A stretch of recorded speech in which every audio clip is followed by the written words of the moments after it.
This is the Morning Drive Podcast from Double T 97.3, presented by Cantex Roofing and Construction. I'm Mike Hebert, owner of Cantex Roofing and Construction. Every day is game day, and we'll get it right when it comes to your roofing, construction, windows, and mirrors. Call Cantex Roofing and Construction today. Together, we are one serving you. Morning Drive. Thank you for being with us today on Lubbock Sports Station, Double T 97.3 and Double T 97.3.com. We'll have basketball all day for you today, and then baseball tonight with the Red Raiders taking on BYU. It's the opening real day of the NCAA basketball tournament. The last couple of days they've been kind of in a fog. They've been playing at Dayton, whittling the first four down to the next two, and then now to the field of 68. Okay. Yes, sir. All right. So I am nervous about this basketball game tonight with Texas Tech and North Carolina State. NC State 22-14, winners of their last five because they won the ACC tournament. I don't know if it's that so much as are they the hot team, or are they the team that now is going to crash down after the big high from the past weekend, or is it? And maybe this is it more for me. I wish I knew how stable Darion Williams' ankle was, and he probably does too, and probably the Texas Tech coaching staff. I mean, they're there with him, obviously, in Pittsburgh, and they've seen him work out. And then he says he's going to play. And with regard to Warren Washington, Grant McCaslin's saying that it's going to be a game-time decision for him. So that's a certain upgrade for Warren Washington that we have not seen in, 2 or 3 weeks, Jamie. That's positive. Yeah, it is very much positive. So you could certainly use his size and his height inside today, or tonight, I should say. We'll have coverage at 7:30. The tip's at 8:40. And Williams, of course, hurt his ankle in the Big 12 tournament and didn't play in the game against Houston, in which Tech was defeated soundly by the Cougars. Just kind of one of those nights, but you were without one of your best players in Darion Williams, in addition to obviously Warren Washington. But you were Washington. You were playing with house money. You had nothing to lose. You were. I felt like that.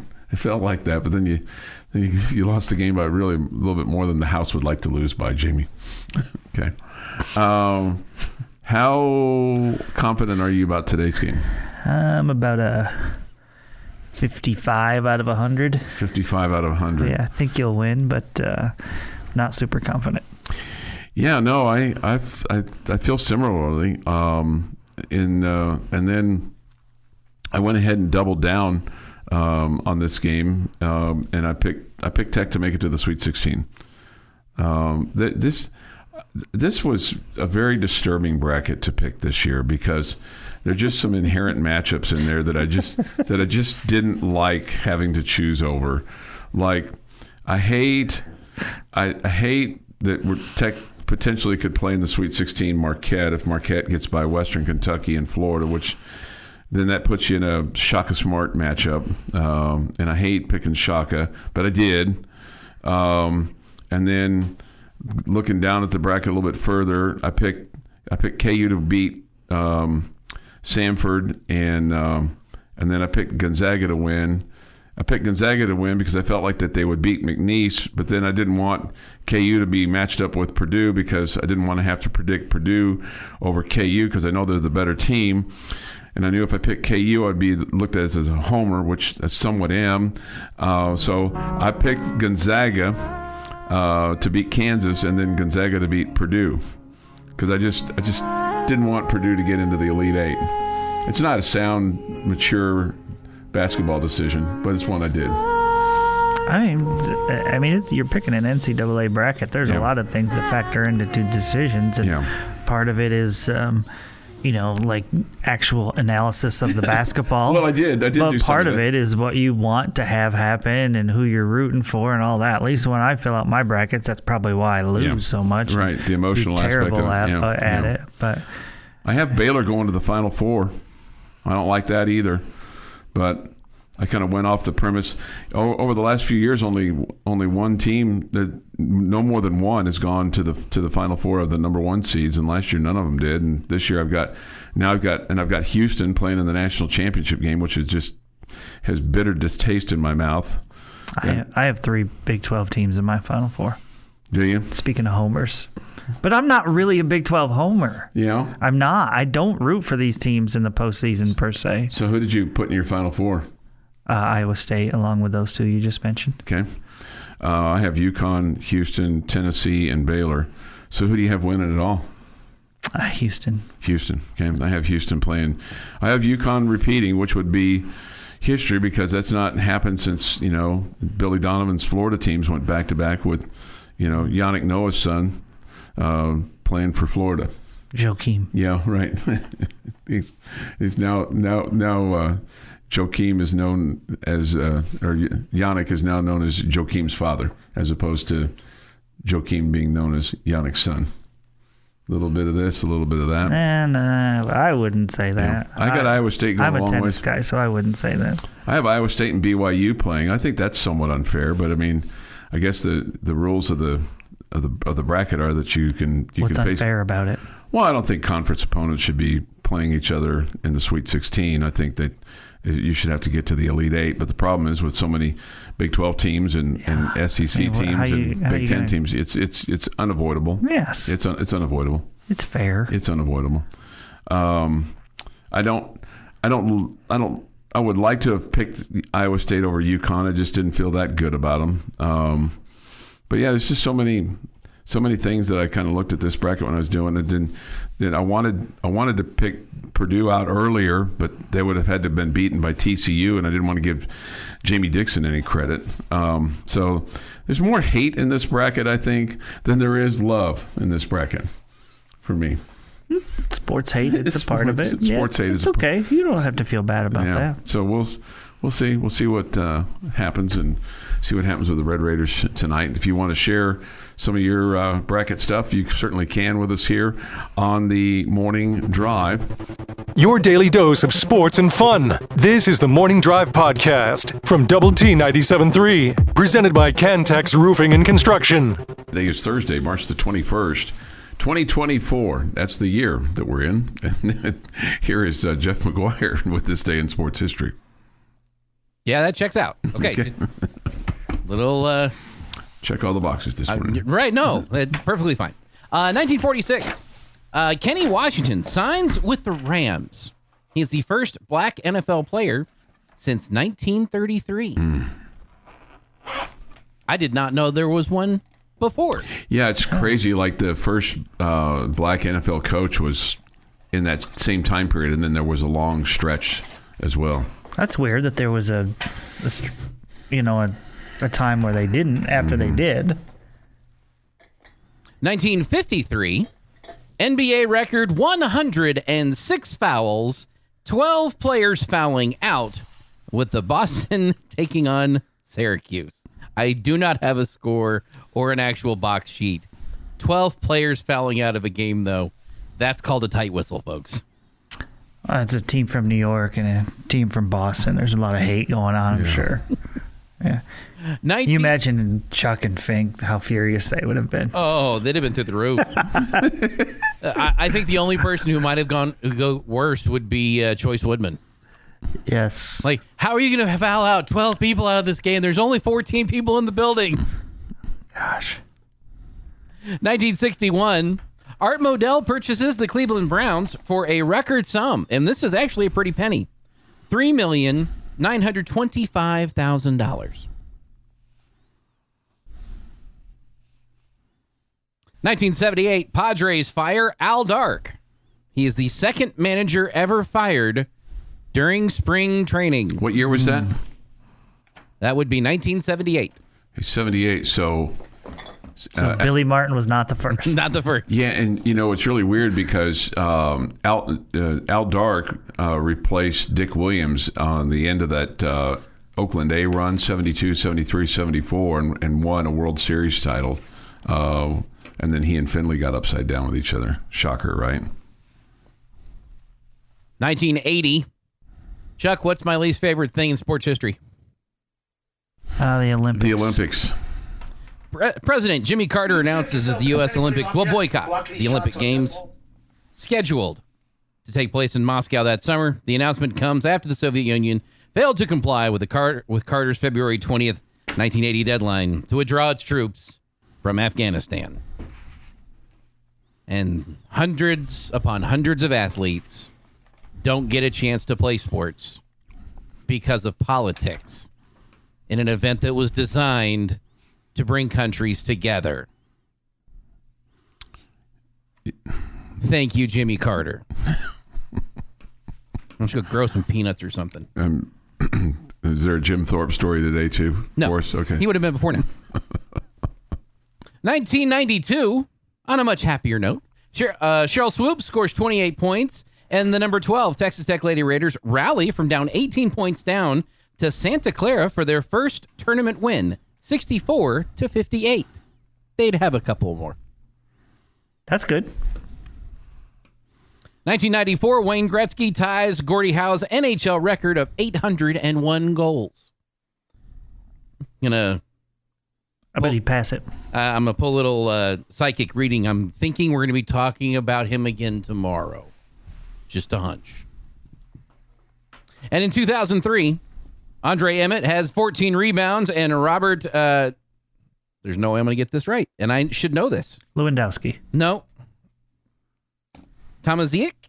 Tomaszek. Okay, that's not. Yeah, no. I think so. Never would have got, but I'm going to trust you on that one. He scores 14 as Texas Tech tops San Diego State 57-48 in the NIT second round.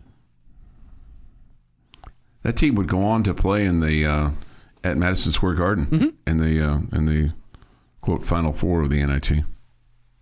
Happy National Crunchy Taco Day. In or out on the crunchy taco? By far my favorite way to eat the taco. Okay. Happy birthday to Gary Oldman, who's 66. Matthew Broderick, that's right. Ferris Bueller, 62. Adrian Peterson, 39. Rosie O'Donnell, 62. Sean McDermott, 50. And Tom Flores is 87. We've not heard from Rosie O'Donnell in quite some time. I'm not disappointed by that. I was going to say, and nobody's sad. And on this day in 1980, J.R. Ewing, a character millions love to hate on television's popular primetime drama Dallas, is shot by an unknown assailant. The shooting made the season-ending episode one of TV's most famous cliffhangers, inspired widespread media coverage, and left America wondering who shot J.R. There you go. They would have to wait until November 21st of 1980 to find out it was his mistress. And that is this day in sports history. All right, this day in sports history, 6:52 this morning here on the Morning Drive. And here's the other thing about that little deal is that apparently Larry Hagman, who was played JR, was in some kind of contract kerfuffle with the folks with Dallas. And if he hadn't come to an agreement, JR would not have survived that bullet by his mistress. And that would have taken a dark turn. Oh, that was really smart of them. Yeah. Mm-hmm. Hey, we're going to kill you off if you don't sign your deal.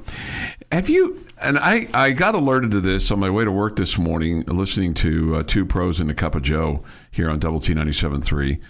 And I was trying to understand it when they were talking about it. And I've gone back now and seen the video.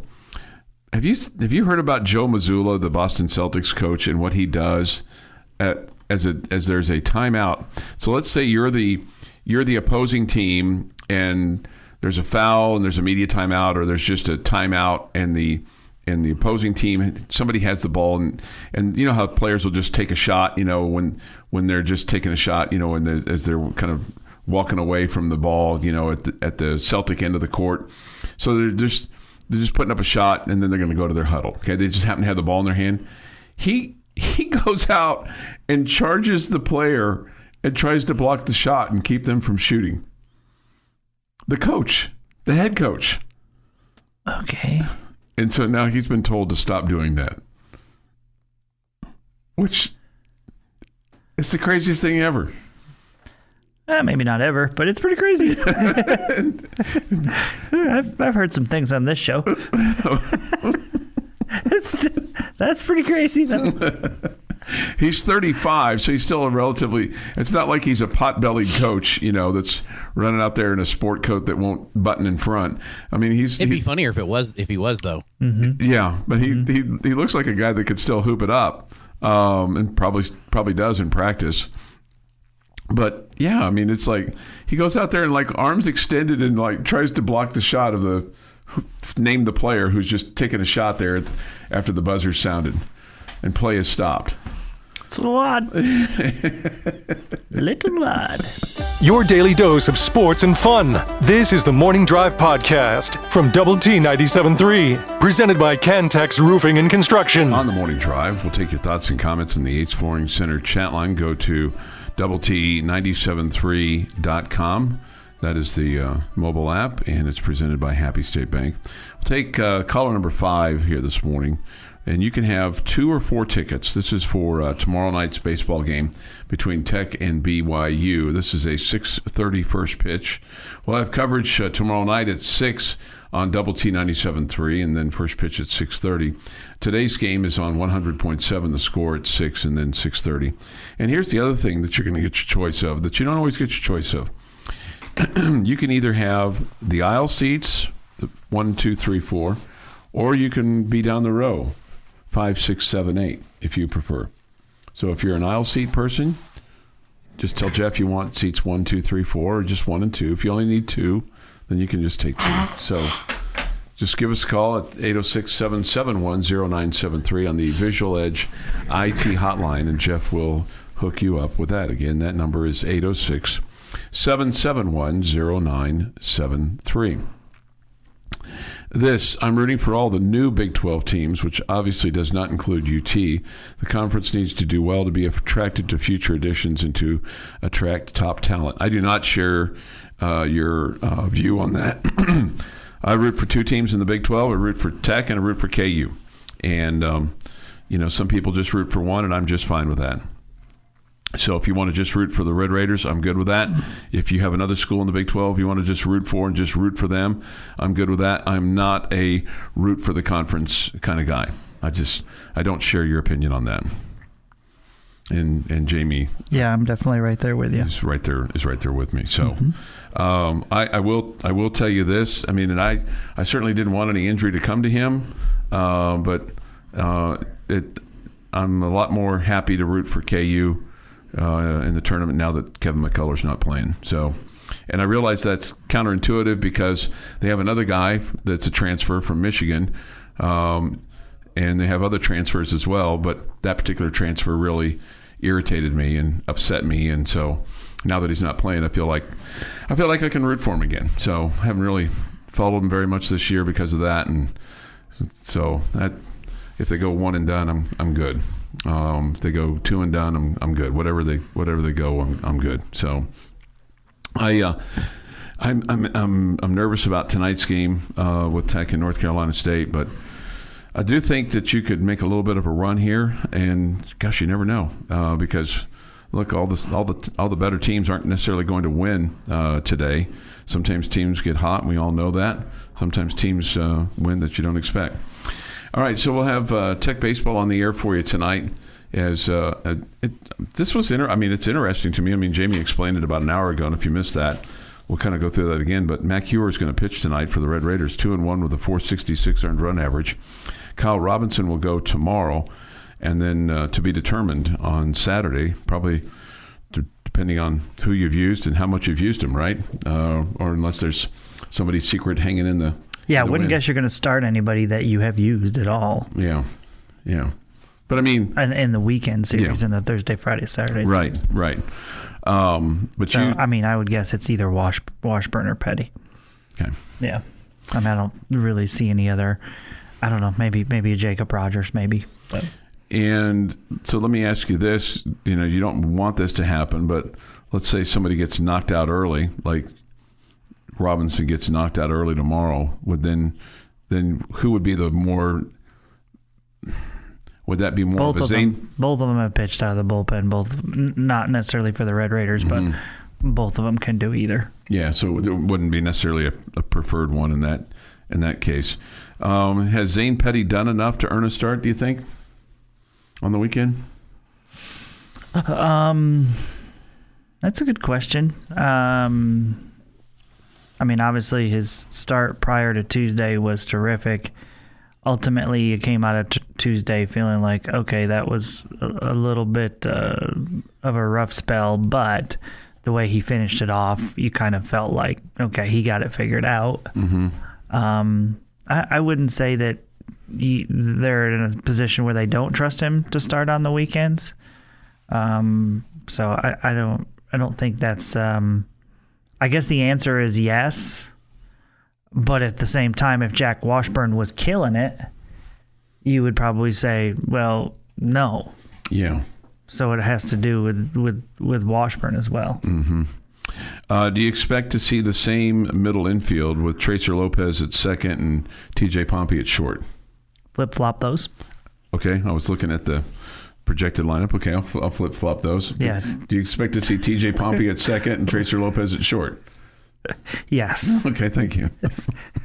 When was the last time you saw TJ Pompey? I don't know. I don't. I just don't believe what you read. Believe what you actually see. Yes. You trust in the wrong people. No, I know. I knew that didn't sound right, but I was like, well, sometimes what sounds right and what looks right is flip-flopped. That's why it's important to watch the games yourself. Well, I'm trying to. I'm trying to keep track. Man, my eyeballs are bleeding from all the basketball, so I need to. I haven't gotten. I'm listening to you. Because we're going to do a deep breakdown of whoever played last Tuesday night instead of watching the Tech baseball game. I'll have you in my ear tonight. How about that? Okay, I'll have you in my ear tonight. I'll be waiting for you to say it's a great day to be a Red Raider. Great evening. Well, I had the basketball game on my laptop as soon as that tips off, so I'll be multitasking too. Well, I hope maybe they'll make quick work of BYU. And two teams that have played some low-scoring games, so it's possible. Hey, I was going to ask you this about Mac Ewer, and maybe because do freshman pitchers benefit the most early if they've just because people haven't seen them or haven't seen film on them or haven't seen them with live pitching? There's probably more of that previously, but I'm sure that. Now, BYU's not faced him before, but I'm sure that, he's made 6 appearances or whatever. I'm sure that they're well aware of what he throws. Well, and that's my point, is that at this point, people they're more aware of him than they were obviously at the start of the season. So is that part of what he's experiencing a little bit, that people are a little bit more onto him than they were previously, or no? No, he was just bad on Saturday. Okay, all right. Yeah, that was on him. That was on him. Yeah, he, wasn't commanding his fastball as far as where he wanted to put it, and pitching from behind and coming back with hittable fastballs, couldn't spot his breaking ball. He was just bad. So is BYU throwing their ace today, or are they saving him for Friday, or is it Saturday? Because the Friday guy, Bryce Robinson, he's 2-1 with a 309 earned run average. He's a righty. Today's righty is Ben Hansen. He's 2-2 with a 620 earned run average. Yeah, it kind of looks like they've gone that route as well, as far as moving things around and keeping their normal Friday guy in his normal Friday spot. Yeah, and this is their normal. They're in their normal because they play every week in Big 12 play. They play Thursday, Friday, Saturday. That's right. That's exactly right. Every single week. Yeah, every single week. And so there shouldn't, maybe there's no change for them. Yeah.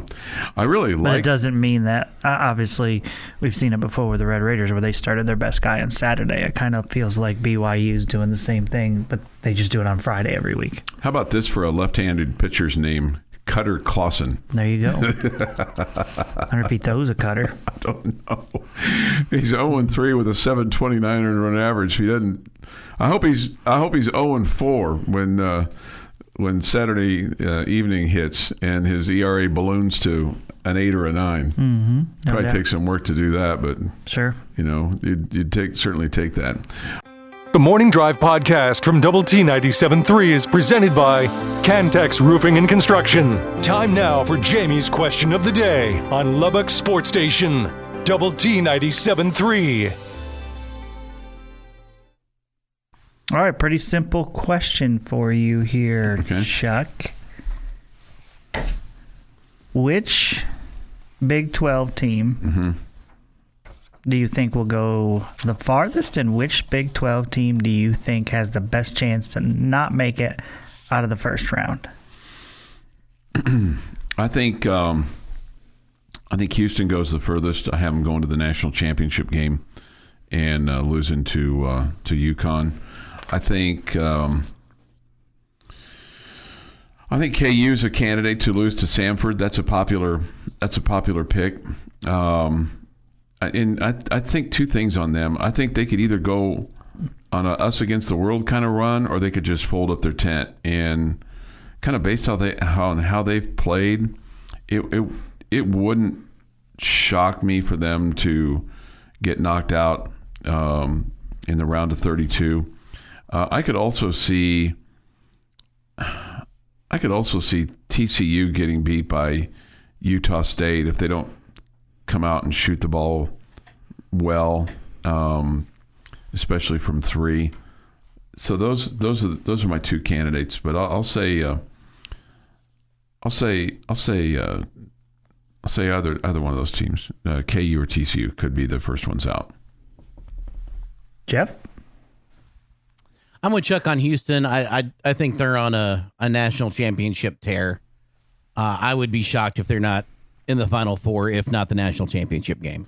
For as good as they've been playing and as good as that team is, I'd be shocked if they don't make it that far. As for the first team out, Kansas is a great answer for this, although this is the exact time that we picked Kansas not to win their first game because of all the things that are going on, and then they win their first game. Mm-hmm. TCU, Utah State, that's an 8-9 matchup. That's a coin flip game. Mm-hmm. I don't know that that's a great upset, but they could be the first one out. Assuming that both Kansas and TCU make it, then I'm circling Texas, losing to Tennessee in the next round. Yeah. Just one note on... that's where my head's at for your first one out, would be one of those three scenarios. Go ahead, Chuck. I was going to say, just one note on KU. When they haven't been the number one seed the last 4 times, they've lost in the second round. So, if you look at history at all. Okay, so I'm with you guys. I think Houston is the team that goes the farthest. I have them winning it all. So, that would make a little bit of sense there. I have, as far as the team that's first out, give me a freaking break with Kansas, okay? You mean to tell me the Kansas Jayhawks, who lost one of their basketball players, still can't beat Samford? Still shouldn't be expected to beat Samford? The Kansas freaking Jayhawks. Sure. They lost one player. They didn't lose 7. Right. One player. But they're not real deep, though. One player. No, you're not wrong on this. One key player, one big Don't player. care. One player. Samford. Yeah. We also saw them playing the Big 12 tournament, and they didn't look good. And they didn't have their top 2 players. The question I have about Samford. The question I have for them is what is their want to level, which I think speaks to so many different issues. I think TCU is the most likely. I mean, it's an 8-9 matchup in the first round, so that one could go either way. I think that's the most likely. And then they play whoever wins that game plays the 1 seed next. I'm not saying that Kansas can't lose, but I mean, like the thought of like this whole Kansas banged up, man, the poor Jayhawks. But it's Kansas. They're playing Samford. I understand you don't expect them to beat other Big 12 teams without key players. It's Samford. The Sun's not even involved. I know it's different. It's an N, not an M, but Samford. Would have been better if Kansas it was losing Samford. one player, and we're like, yeah, I don't think the Jayhawks can win that one. Samford against the Kansas Jayhawks. Right. Yeah. Yeah, Crimea River over losing one player. Yeah. They shouldn't be expected to beat Samford. Do you know where Samford is? It's in like Alabama. Or Yeah, you're right. something, Very isn't it? good. Yeah. Birmingham. Yeah. Very good. Samford. Samford. Cry me a river.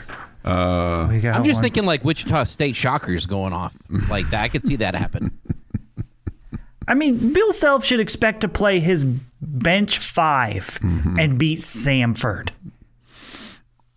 Hey, you're not wrong. If they lose this game, it's probably about what you're talking about, that this team is completely checked out. And that means Bill Self did a terrible job. Yeah, terrible job. And to me, that's what it looks like to me with them. That they look checked out to me. That's what it looks like to me. So we'll see. Hey, what do you? How far do you have BYU going? I almost picked them over Illinois, but I went with the Illini. I was going to do that too. I had picked them over. I'd picked Illinois over BYU, but then I kind of went back and I did just a little bit of research on that. You know what happens then? Because I think TJ Shannon has put that team on his shoulders. He certainly did in the Big Ten, especially the last 2 games. I just think BYU's defense is going to be a problem for Illinois and a problem for Shannon. I just have no faith in BYU because on any given day, they're missing their shots. Like in the game against the Red Raiders when I really didn't even feel like you defended the 3-point line that well. They just couldn't hit threes. Yeah. And they were open looks. I thought you played really good defense inside the 3-point line, though. Yeah, no, it's like I said, I struggled with that. I struggled with that pick. And I thought that they would have a chance. I'm like a lot of people. I have Texas and Tennessee playing and Tennessee advancing. So it's a little Sanford and Son for you. Coming to get me, Elizabeth. They're coming to get me. Such a great show. Could that show survive today? No, that's why you don't see the reruns. Yeah. Oh, man, it was funny. It was funny. Speaking of funny, this morning at 9:20, and not to be a spoiler alert, but Jamie and I took on the Good Day Lubbock folks in the little spelling bee practice run the other day. And so they're going to air that this morning at 9:20 on Fox 34. Jamie and I went up against James Epler and Kristen Carroll. And the Morning Drive podcast from Double T 97.3 is presented by Cantex Roofing and Construction. Today we'll have hoops beginning at 10 o'clock this morning on 100.7 The Score. Take a score prediction if you've got it on the Yates Flooring Center chat line. Go to doublet973.com for that. It's presented by Happy State Bank. The mobile app is for Texas Tech and North Carolina State. Do you have a score prediction for me for tonight? You guys grab a random one off the top of your head? 76-70 Red Raiders. Okay. This is just for giggles. Jeff, you got a score? 77-65 Tech. 77-65 Texas Tech. I'll go 82-67 Red Raiders. I'm going to be bullish. I'm going to say that North Carolina State goes. They have woken up. They are who they thought they were before the ACC tournament. They're not the team that emerged as the ACC champion. Okay. Winning 5 straight. This Tech is a 4.5-point favorite. Kansas 7.5-point favorite. I'm not good at math, but Vegas is saying Tech is more likely to lose if you had to pick one. Yeah, so they're agreeing with what we said. Yeah. According to Vegas, the betting lines are very similar for Tech and the Jayhawks, Jamie. North Carolina State wasn't a better team than Samford for most of the season. That's from somebody else. This, I must have missed it. What Lady Raiders are in the transfer portal? Thank you. Jazzion Jackson was first. Saga Ukkonen was second. And then I noticed last night Ashley Chevalier was the third. And so my understanding is that Chevalier... So you check this every night? I have looked at it. Yeah, I've been regularly looking at it. That's very good of you. Not necessarily so much for the... Frankly, I'm curious about who's going in for Tech. I mean, I'm not surprised at the one that surprised me was the first one, Jazzion Jackson, only because, and I don't know all the specifics about it, but I mean, she blew out her Achilles in the offseason and, is going to leave here not playing a game. So that's a little disappointing. But I've checked it just more from the standpoint of who's available from the other teams that I've seen that I think that'd be somebody we should go after. Not that I'm not. There's no text messages going from me to anybody going, "Hey, so-and-so's in the portal. You got to look at them." They're well aware over there at Lady Raider basketball who's in the portal. But two that are in the portal that stood out to me from Oklahoma State, and I don't know what our interest would be in them, but I think there'd probably be some interest. One is Hannah Gusters. She averaged in double digits this year, and she's 6'5", and she can get up and down the floor. Yeah, she was, really good against you that one game. Mm-hmm. And then really good. And then this other player, I was surprised when she left Kansas to go to Oklahoma State, and then she got injured, and now she's leaving Oklahoma State, and that's Chandler Prater. And I thought she was a nice player as well. She has some length to her as well. So okay. So those are two that kind of stood out to me from Oklahoma State. But I'm sure there's a fistful of them from other schools that you're trying to take a look at. So as well. Replacing 2 seniors or 3? 2 seniors from last year's team, right? For the Lady Raiders? Yes. Well, Jazz Lewis and Riley McKinney, right? Yeah, and then you have the 3 transfers. All right, that's the 5 roster spots. Yeah, let's go get a starting 5. You don't need all 5, Jeff. You don't need all 5. You've got need. No one said need. Let's just go get them. Okay. Let's go get 5 girls going to win a national championship next year. I feel like you've taken a couple extra doses of sarcasm. No, I'm not being sarcastic. Okay. Let's go get 5 girls that can win a national championship. I'm sure next year. Look, because it's that easy, Jeff. It's just that easy. It's college basketball. The transfer portal is king. Yeah, Let's go just do it. that easy. We're gonna 5 best players ever in the portal. Come join us. Yeah. Yeah, we just went what and what.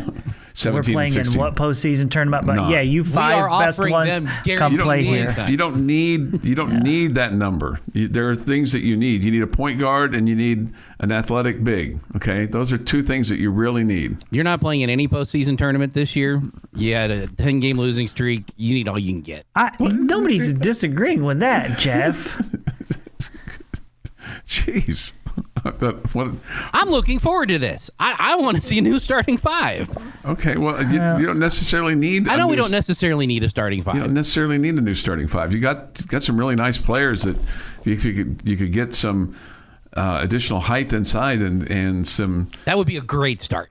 Athletic ability inside, then that would go a long ways to helping you. Because look, beating teams like BYU and TCU and I'll even say West Virginia, Cincinnati, the BYU, Cincinnati, TCU especially, Oklahoma State. And I'm not even talking about getting to the Oklahoma or Texas or West Virginia, the top 3 teams in the conference. But the middle 5, 6 of the conference where you can get to where you're 9-9 or 8-10 or, man, everything kind of went your way. You got to 10-8 for some reason in Big 12 play and beyond. This is where I've always got to just tap the brakes. Absolutely. Slow down. My point is though, is if you could compete against the middle portion of compete better against the middle portion of the Big 12, then that would help you immensely. And the only way that you're going to do that is if you get a true point guard and a true athletic big. To be able to compete against Cincinnati, BYU, Oklahoma State, those 3 specifically. Yeah, I don't know that you need an athletic big. You need a big that can move. Okay, there's a difference there, right? Yeah, we're not looking. Kyla Freeline is an athletic big. Mm-hmm. She's just not big enough. She needs to be playing a 4, not a 5. I guess what I'm talking about somebody who's got some size to him that's like 6'2", 6'3". That can get up and down the floor, as you like to say. Yeah. Right. Because right now we don't really have that. Yeah. That doesn't make them athletic. That makes them, not out of shape. Yeah, well, that's fair. So at any rate, so that's who's in the portal that I'm aware of as of this point in time. We'll see. We'll see what happens. Somebody wants to know who would come to play women's basketball to be below it. Well, listen, there's great opportunity. If you're a quality player that's not getting time somewhere else, and you put yourself in the transfer portal because you're not getting playing time because you're, the seventh or eighth player off the bench, then there's great opportunity to come here, and there's great resources, and there's money to be made. So I think there's huge opportunity to come here to Texas Tech.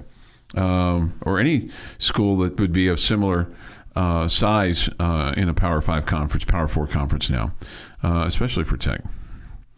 All right, 8:23 this morning here on the Morning Drive. Robert's score is this: 80-66, Texas Tech. He's pretty close to what I had. Somebody else has it 78-69, Red Raiders. So I hope so. And, I know that some have wondered, and I think we wonder too, don't know the time that you would play on Saturday. My guess is maybe sometime in the afternoon or evening.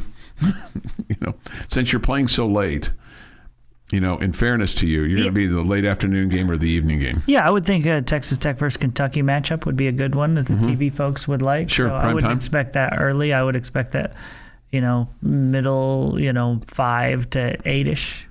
More prime time-ish. Mm-hmm. Yeah, I would expect that. Yeah. That is if it's Kentucky. Yeah, I mean... Maybe it's going to be against... Oakland? I think Oakland is out of Michigan. Detroit, I believe. Yeah. And didn't Dick Vitale used to coach there back in the day? No, he coached at Detroit. Detroit, okay. All right. Yeah, and unfortunately for him, his voice has been silenced this year because of his throat cancer. Mm-hmm. So I was looking to see if I could get the specific city. Where are they? They're the Golden Grizzlies, Jamie. They're in Rochester, Michigan. Rochester, Michigan. Okay. Wonder if that's right outside of Detroit. Rochester. This has been the Morning Drive Podcast, presented by Cantex Roofing and Construction. Check out our library of Double T 97.3 podcasts at doublet97.3.com.